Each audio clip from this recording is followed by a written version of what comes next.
The launch was already live. 2 million viewers, 340 reporters, and the entire executive floor of Halcyon Health watching from the back of the auditorium. Eleanor Vance stood center stage in front of a wall of glass that opened to the Seattle skyline. Behind her, in the corridor that wrapped around the auditorium, a man in a gray uniform pushed a cleaning cart. He moved at the speed of someone who had walked that corridor for 6 months and knew exactly how many steps it took. The cart caught the edge of the live stream feed for a full second and a half. Eleanor glanced over her shoulder. She turned back to the microphone and gave the small, professional smile of someone who had been trained to make a moment land. "Looks like we forgot to schedule the cleaning crew around the launch." The auditorium laughed. The man in the gray uniform did not stop. He did not turn around. He pushed the cart past the next window and into the service corridor without breaking his stride. In the observation room 3 floors above, a 6-year-old boy named Isaac sat against the glass. He was holding a small plastic spaceship the color of deep ocean. He did not laugh. He did not cry. He held the spaceship a little tighter. She did not know whose code she had just laughed at. She would, within 48 hours. The apartment on Capitol Hill was small in the deliberate way that small things are small when someone has made a decision about what is worth carrying. 1 bedroom, 1 desk, 1 bookshelf. The bookshelf held no novels. It held textbooks on machine learning theory, 2 manuals on hospital triage protocols, and a single hardcover signed in blue ink on the inside cover. To Theo, "You see what others cannot." Keep building, Jeffrey Vance. Theo Lindgren was 36 years old. By daylight, he was a contract maintenance worker on the night shift roster of a medical technology company in downtown Seattle. By evening, he was a father. That order mattered to him. His son was 6. Isaac had hair the color of pale ash like his mother had, and eyes that did not move when he was thinking. He talked less than other children his age. He drew more. On the kitchen counter, next to the chipped blue mug Theo used for coffee, sat the spaceship. It was the size of a man's thumb, molded from plastic, with 4 small letters etched along the underside of one wing. For wavelength, M. Marin had ordered it from a small workshop near Pike Place Market on the morning. Theo finished the first working version of an artificial intelligence system that would later be sold to 47 hospitals across the country. She had handed it to him at the kitchen table with 2 cups of coffee and said, "Now you have a ship." She had been gone for 4 years. The spaceship went where Isaac went. Isaac did not plug it into anything. He simply kept it. Some mornings he wore it on a cotton string around his neck. Some mornings he carried it in his palm. He had never once put it down somewhere and forgotten it. Theo had not written a single line of code in 4 years. Not because he had forgotten how. Because he had decided that knowing how was not the same as being trusted to. On the wall above the small dining table hung 1 photograph in a frame Theo had built himself.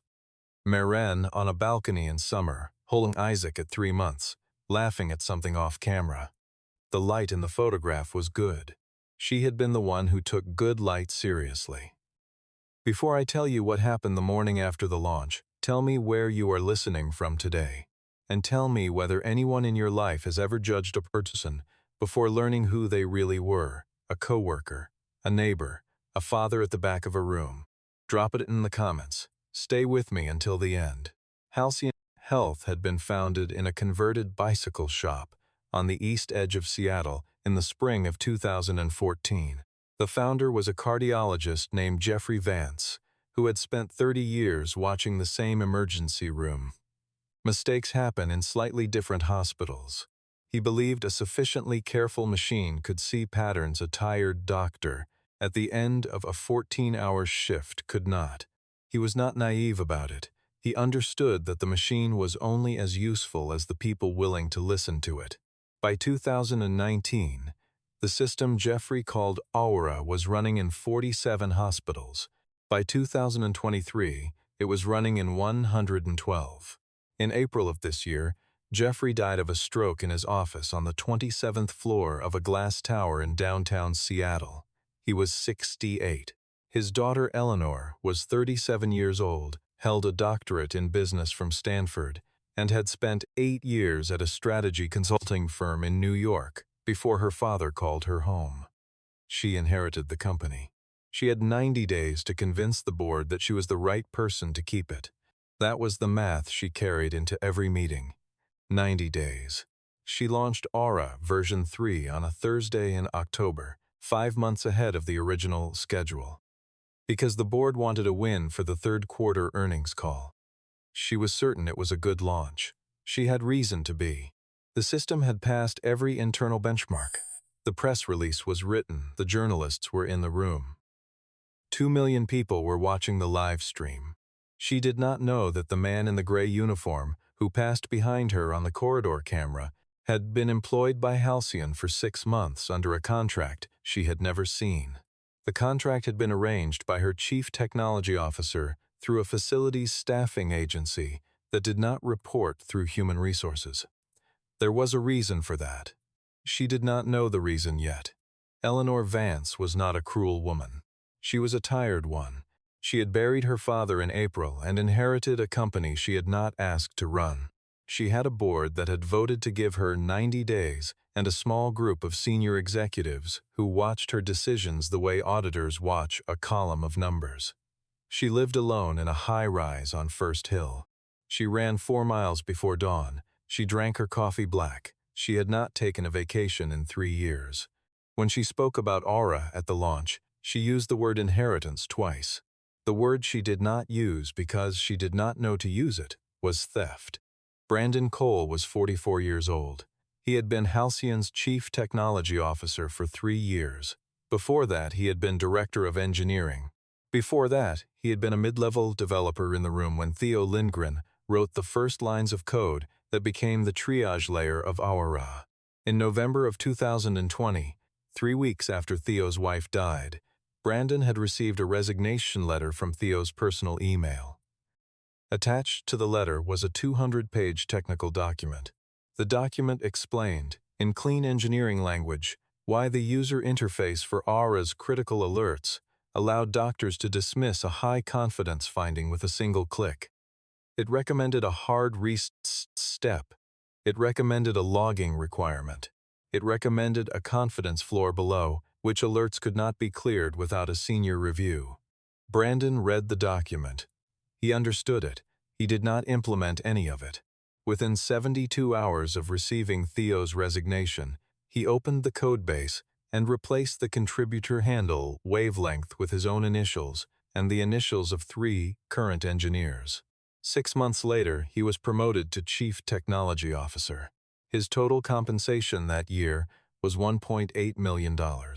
When Theo's name appeared in Halcyon's Human Resources feed 6 months ago, attached to an application for a night shift maintenance position routed through a third-party staffing agency, Brandon noticed it the name afternoon. He could have flagged it. He could have rejected it. He could have called Theo personally. Instead, he approved the hire through the staffing agency's invoicing system so that no Halcyon manager would ever see Theo's name on a company roster. He told himself he was doing Theo a kindness. He paid him a fair wage. He gave him a benefits package that included health coverage for Isaac. He told himself this was generosity. It was not. It was containment. He wanted Theo close enough to watch. He wanted to be the first to know if Theo ever decided to speak. Eleanor did not know any of this. When she joked into a hot microphone about a cleaning crew on a Thursday afternoon in October, she was joking about a man whose code she was standing on top of. She did not know that she would. Theo had joined Halcyon in 2016. He was 28 years old. He had a master's degree from the University of Washington and a thesis on early warning pattern recognition in pediatric emergency intake.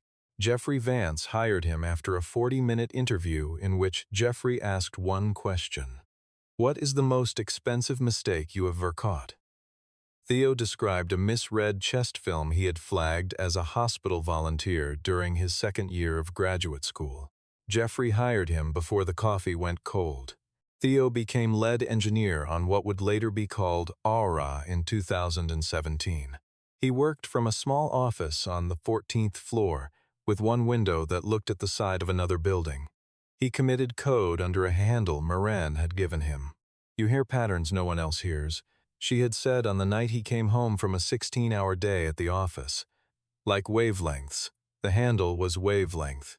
The first working version of Aura went live in 3 hospitals in the fall of 2019. It was a triage layer. It read symptom intake, vitals, history, and recent imaging. It flagged conditions that killed patients fast when missed: pulmonary embolism, aortic dissection, sepsis. Theo had set the confidence threshold for critical alerts at 90%. He had set it high deliberately. He wanted the alerts to be rare. He wanted doctors to trust them. On the night of November 14, 2020, Theo Lindgren walked into the emergency department of Seattle Mercy Hospital with sharp chest pain and shortness of breath. She was 38 years old. Isaac was 2 and asleep at home. The intake nurse entered her symptoms. Aura version 1 flagged pulmonary embolism at 91% confidence. The attending physician that night was a man named Dr. Calder. He looked at the alert. He dismissed it with a single click. He diagnosed Marin with an anxiety attack. He prescribed lorazepam. He sent her home at 1 in the morning. She died at 9 the next morning in their bedroom, while Isaac was eating cereal at the kitchen table. The medical examiner confirmed pulmonary embolism. The clot had been the size of a thumb. Theo did not sue the hospital. He did not file a complaint with the medical board. He did not speak to a single reporter. He went into Halcyon on a Friday 3 weeks later, set the 200-page document on Brandon's desk, and turned in his resignation. He removed his name from every public document Halcyon had ever filed. He raised Isaac alone. He worked stocking shelves at a hardware store in Ballard for 2.5 years. He worked driving a delivery van for another 6 months. When Isaac reached kindergarten age and Theo realized he could no longer afford private insurance, he scrolled through job listings on a Sunday night and saw a posting for a night shift maintenance position at a downtown medical technology company. He read the address. He sat at the kitchen table for a long time. Then he applied. The morning after the launch was a Friday. Theo arrived at the building at 10 in the evening, signed in through the basement entrance, and began his rounds on the 26th floor. The 27th floor had been booked solid for client demonstrations since dawn. At 3:14 in the afternoon, Theo was running a mop along the baseboard of a small conference room when he heard the Psychiatric Partner Hospital monitoring station next door. The monitoring station fed live audio from select pediatric intake centers that Halcyon had partnership agreements with. Tacoma Children's was one of them. The voice he heard belonged to an intake physician describing a 5-year-old patient, Hazel Park, 3 days of fever, mild rash on the trunk, spreading, lethargic, bloodshot eyes. The physician was reading Aura version 3's diagnostic suggestion: viral gastroenteritis, confidence 87%, recommend hydration and discharge. Theo stopped mopping. He stood very still for 11 seconds. He listened to the rest of the call. He heard the symptoms a second time: rash on the trunk, bloodshot eyes, lethargy, persistent fever beyond 72 hours. He had written the module that would flag this combination as early-stage Kawasaki disease.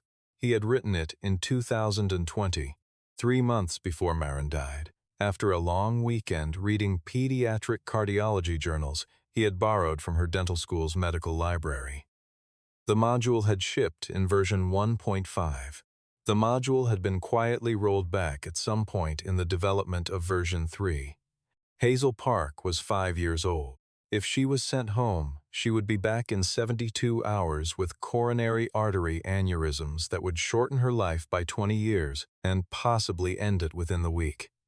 Theo pushed his cart into the service elevator. He rode down to the basement. He walked past the laundry room. He sat down on an overturned plastic crate in the hallway between the laundry room and the boiler. He took the spaceship out of his shirt pocket. Isaac had handed it to him at the door of the elementary school that morning because Isaac had been running late and had not had time to put the cotton string around his neck. "Keep it for me, Dad." Theo turned the spaceship in his hand. He had promised himself, 4 years ago, that he would never write another line of code for anyone but his son. Hazel Park was 5 years old. Isaac had been 5 years old once. The promise was about to break. He went up to the 27th floor at 11:42 that night.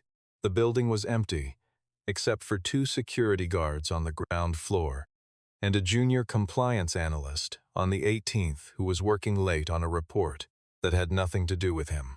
Theo's maintenance keycard opened the door to the server room. The server room had no cameras inside. He left the door propped 6 inches open with a rubber wedge from his cart so he could hear the corridor. He sat down at a small folding table the network engineers used when they were running cables.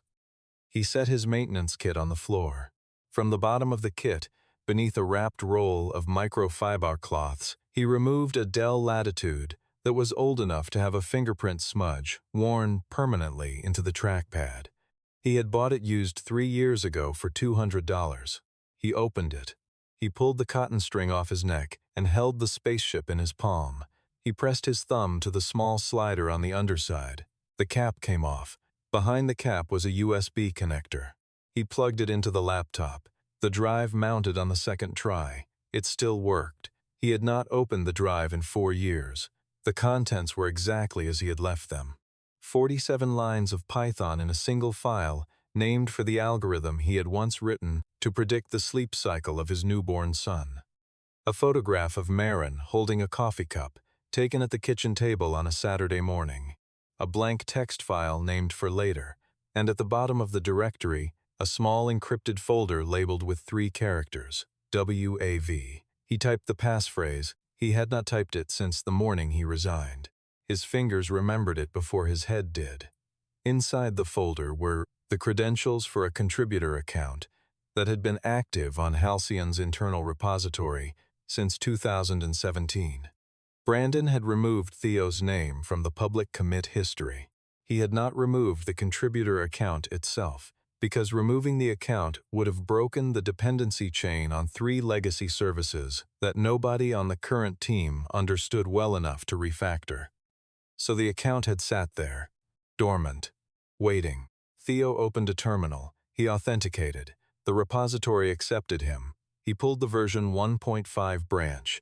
The Kawasaki recognition module was 847 lines. He read it from top to bottom. It was clean. It was his. He cross-referenced it against the version 3 production logs. The rollback had happened in February of this year. He opened the commit message. The author was Brandon Cole. The message read, "Removed pediatric Kawasaki module. Low return on investment. Niche use case." Theo placed his hand against his forehead. He sat without moving for 4 minutes. Niche use case. He thought about the words. He thought about a 5-year-old going home from an emergency room with a fever and a rash because somebody in a quarterly planning meeting had decided that her condition was not common enough to be worth 847 lines of code. He closed the commit log. He did not write a long patch. He wrote a short one, 23 lines.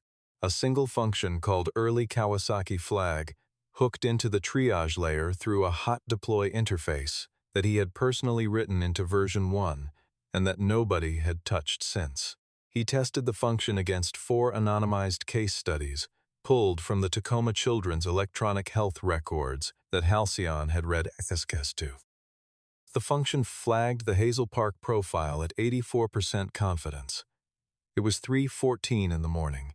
He paused for a moment with his finger over the keyboard. He looked at the photograph in the directory, Marin at the kitchen table. He closed the photograph. He deployed the patch. He did not add his name to the commit signature.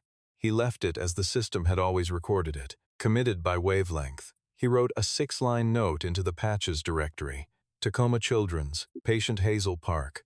Recommend re-evaluation. Kawasaki early markers present. Confidence 84%. Time sensitive. 24-hour window. Recheck eligibility for intravenous immunoglobulin. He signed it with a single letter. He closed the laptop. He unplugged the spaceship. He capped it. He put it back in his shirt pocket over his heart. Push. Live. He went back down to the basement. He mopped the laundry room floor for 40 minutes the way he did every Friday night. He emptied the recycling bins on the 24th and 25th floors. He signed out at 5:12 in the morning through the same basement entrance he had signed in through. He walked the 11 blocks home. The rain had stopped at 4. The sidewalks were the color of slate. Isaac was asleep when he came in. The boy was lying on his side with his arms wrapped around the small bear he had owned since the funeral. Theo sat on the edge of the bed for 15 minutes. He did not turn on the light. He had broken the promise. He was not sure how he felt about that yet. He thought he would feel something larger. What he felt instead was something quieter and stranger. He felt accurate. He had not felt that in a long time. At 7:02 on Monday morning, Theo walked Isaac down the stairs of their building toward the school 3 blocks away. Isaac stopped on the second floor landing. He looked up at his father. His expression was the expression he had when he was sorting two things in his head. "Did you fix something this weekend?" Theo stopped. He looked down at his son. He did not answer for a moment. He did not know how to. Isaac did not wait. He reached up and pulled the cotton string off his own neck. He held the spaceship out to his father. "Keep it today, in case you need it again." Theo took the spaceship. He looped the cotton string over his own head for the first time in 4 years. The spaceship settled against his chest. Some children see. Eleanor was in her office at 9:47 on Monday morning, rehearsing the opening slide for a 10 o'clock board meeting. The slide read, Aura version 3. 72 hours, 0 misdiagnoses. Her assistant knocked. A Dr. Lillian Roth was on line 2 from Tacoma Children's Hospital. Dr. Roth had asked for Eleanor personally. Eleanor picked up the call. Dr. Roth's voice was warm in the way that very tired doctors get warm. "Eleanor, I am calling to thank whoever at Halcyon pushed the Kawasaki patch on Saturday morning." Eleanor said, "I am sorry. Could you tell me what patch you are referring to?" There was a long pause on the other end. The patch that flagged Hazel Park. It went live at 3:14 in the morning. By the time my second-year resident logged in for rounds at 6, the alert was sitting in the queue. He re-examined the child. "We confirmed Kawasaki at 8. She is getting intravenous immunoglobulin right now. You saved a 5-year-old's life. I would like to thank the engineer in person." Eleanor did not know about any patch. She told Dr. Roth she would call back within the hour. She hung up. She walked out of her office and down the hall to Brandon's. Brandon was at his desk drinking the second of his 3 morning coffees. He listened to her question. His face did not change in any way she had been trained to read. "It must be a system glitch. We did not deploy anything this weekend." Eleanor said, "Dr. Roth says the patch is live. It saved a child. Who deployed it?" Brandon said, "Let me check." He walked down to the server room. He pulled the commit log. He saw a single line at the top, committed by wavelength. He felt the blood move out of his face the way water leaves a bathtub. He tried to delete the commit. The system would not let him. The commit had already been pinned to an audit log because Dr. Roth had referenced it in an internal review board, filing 20 minutes earlier. It was permanent now. He stood in the server room for a full minute. Then he walked back upstairs. The board meeting was already starting. He did not have a plan. He sat down next to Eleanor. At 10:14, Eleanor was halfway through her opening slide when the conference room door opened without a knock. Dr. Lillian Roth walked in. Behind her came a mother and father in coats that had been put on quickly. Between them was a small girl wearing a hospital wristband and a sweater with a bear stitched on the front. Her name was Hazel Park. She was 5 years old. Dr. Roth stopped at the head of the table. "I am very sorry to interrupt. I would not normally walk into a board meeting, but I need to thank the engineer who saved this child. His commit signature was wavelength. Could someone in this room please tell me who that is?" Eleanor turned to Brandon. Brandon did not look up. In the third seat from the door, a man in his late 60s with white hair and a thin gray scarf around his neck stood up slowly. His name was Dr. Hideo Tanaka. He had been a co-founder of Halcyon with Jeffrey Vance in 2014 and had retired from operations 3 years ago. He still held a board seat out of friendship. He looked at Eleanor, then he looked at Brandon. Then he looked at Dr. Roth. Wavelength was Theo Lindgren. He was the lead engineer of ARA from 2017 through 2020. Jeffrey used to call him the kid who heard patterns. He left after his wife died. Brandon told me at the time that Theo had moved to Portland. Dr. Tanaka turned his head a quarter inch toward Brandon. He never left, did he? Brandon did not answer. The room processed this at different speeds. Eleanor looked at Brandon, then at the door, then at the screen behind her, where Aura version 3 was still cycling through diagnostic samples. A junior engineer in the back row, a woman named Priya, said quietly, "Wavelength is the comment handle in every base layer of the code. I see it in code reviews every week. I thought it was an internal style guide name." Nobody else spoke. Not because they had nothing to say, because everything they could say would only make it worse for one of the people in that room. At 10:21, the conference room door opened again. A small boy stood in the doorway. Behind him was a woman in a teacher's lanyard, who looked unsure about whether she was supposed to be there. The boy was 6 years old. He had hair the color of pale ash. He had a small plastic spaceship hanging on a cotton string around his neck. His name was Isaac Lindgren. The pickup list at his school had been changed that morning to allow his father to leave work and collect him for a follow-up dental appointment. The school had read the change as a request for the building to pick him up. Nobody at the school had called Theo to confirm. Theo was on the 12th floor running a polisher on the lobby marble and did not know his son had been delivered to the 27th floor. Isaac walked into the conference room. He looked at Hazel Park. He looked at the people in suits sitting around the long table. He walked over to Eleanor without hesitation. He stopped 2 feet from her chair. He held out his small open hand. "Are you the lady who laughed at my dad?" The room went silent in a different way than it had been silent before. Eleanor bent down. She did not answer for a moment. Then she nodded. Just once. Isaac thought about this. He reached up and pulled the cotton string off his own neck. He held the spaceship out to her. "My dad made this work. Mommy gave it to him." Eleanor took the spaceship. She held it in her palm the way a person holds a small bird. She turned it over. She read the 4 letters etched into the underside of the wing. For Wavelength M. She closed her hand around it. She did not speak. She could not. By the end of the day, Brandon Cole had been suspended pending investigation. By the end of the week, the board had voted unanimously to terminate him for intellectual property misappropriation and breach of fiduciary duty. A federal attorney specializing in software patent fraud was retained. The internal investigation went back 4 years. On Tuesday morning, Eleanor held a press conference. Dr. Tanaka stood beside her. "Brandon was not there," Eleanor said. "Halcyon's most important engineer never left this company. We failed to see him. That was our failure, not his." She offered Theo the position of Chief Artificial Intelligence Officer with a $4 million equity back pay package. He declined the title. He accepted the equity because of Isaac. He proposed a different role. Independent safety reviewer, 20 hours a week, work from home, so he could walk Isaac to school in the morning and pick him up in the afternoon. Eleanor agreed before he finished the sentence. On Wednesday evening it rained. Eleanor drove herself to Capitol Hill and stood on the small concrete landing outside Theo's apartment. She did not have an umbrella. She knocked. Theo opened the door. He looked at her through the gap.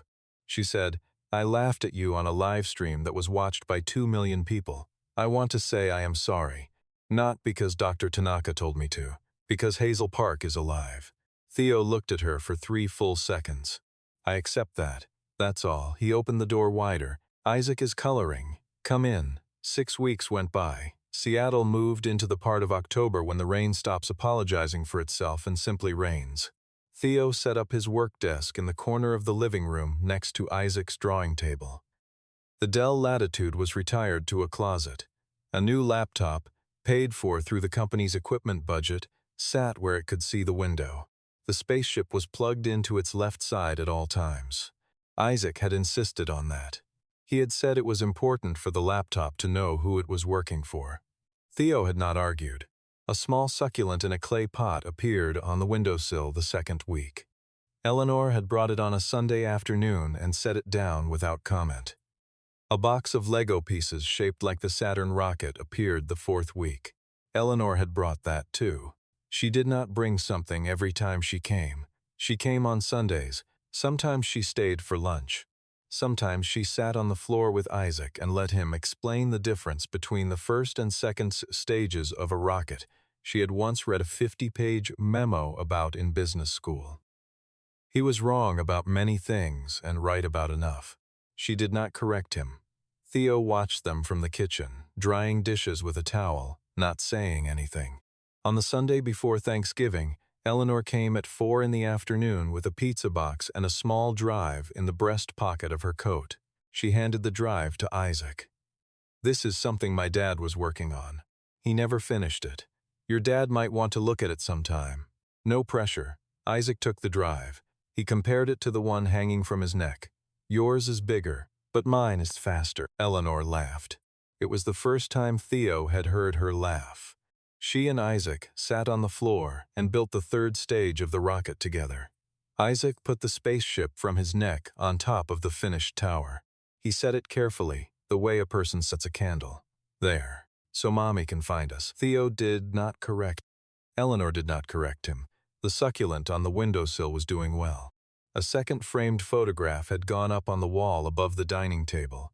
Maren and Theo and Isaac at 3 months, on a balcony in summer. The frame had been built in the same week as the first one and had sat empty in a drawer for 4 years. Theo had put it up the day after the board meeting. He had not said anything when he did it. He had simply hung it where the light would catch it in the morning. The photograph and the rocket and the spaceship and the small green plant in the clay pot sat in the room together. He had not written code for 4 years. Now he wrote it again slowly, with the patience of a man who had stopped trying to prove anything to anyone. Isaac drew at the next desk. The spaceship blinked once every 11 seconds, the way it had since the morning Maren gave it to him. Some signals wait. They do not weaken while they wait. They just wait. Looking back, the thing that changed everything was not the patch that was deployed at 3 in the morning on a Saturday. It was the moment a 6-year-old boy held out a small plastic spaceship and decided, without anyone telling him to, that the woman who had laughed at his father, someone worth handing it to. The difference between a good system and a great one is rarely the algorithm. It is the willingness of the people running it to listen when it tells them something they did not want to hear. Authority exercised without curiosity is not leadership. It is a specific and very expensive kind of blindness. Some signatures cannot be erased. They live in the code. They live in the steel. They live in the small objects children carry without being told what those objects mean. A man does not stop being who he is because the world stops calling him by his name. He stops being who he is only if he forgets. Theo did not forget. He simply waited. For a long time he believed the waiting was the same as giving up. It was not. It was preparation. For what he had not known. He knew now. If you were in Eleanor's position, would you have apologized in public, or would you have buried the story? Tell me in the comments. Tell me what you would have done if you had been the one to laugh, and then learned what you had laughed at. Our team works hard to create stories dramatic enough to entertain, but meaningful enough to leave a lasting message. Everything in this video is completely fictional and was created only to share meaningful lessons through an entertaining story. We hope it encourages you to value what is real, to look past the surface of the people around you, and to never let a first impression write the final word on anyone's worth.